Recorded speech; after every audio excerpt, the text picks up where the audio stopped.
ఈరోజు పృథ్వీ మనకు ఒక తత్వజ్ఞానాన్ని బోధిస్తాడు. అది ఏంటంటే అన్నా చెప్పు. చపాతీ బాగా కాదు బాబు, మనం చుట్టాల ఇంటికి వెళ్ళామనుకో వాళ్ళు బెడ్ వాడేస్తాం, బాత్రూమ్ వాడేస్తాం, భోజనానికి డైనింగ్ టేబుల్ కూడా వాడేస్తాం. కానీ వాళ్ళు ఊరు వెళ్ళేటప్పుడు మనతో పాటు పట్టుకెళ్ళాం కదా. అదే ప్రతి మనిషి గెస్టే, ఏది సొంతం కాదు, వాడుకొని పోవాల్సిందే.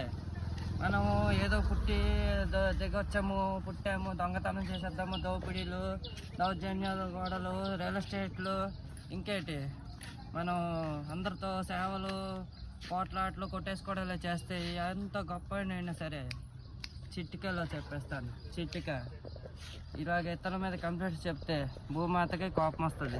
అది చూసారా అద్భుతంగా. ఈ భూమి మీదకి మనం ఒక గెస్ట్ లాగా వచ్చాము, ఆ గెస్ట్ లాగే అన్నీ వదిలేసి వెళ్ళిపోవాలి. ఆ సత్యాన్ని, ఆ తత్వాన్ని అర్థం చేసుకోండి. ఇది సినిమాలో డైలాగ్ అయినా సరే చాలా నరాల్లో జీర్ణించుకొని అద్భుతంగా చెప్పాడు. Thank you Prithvi.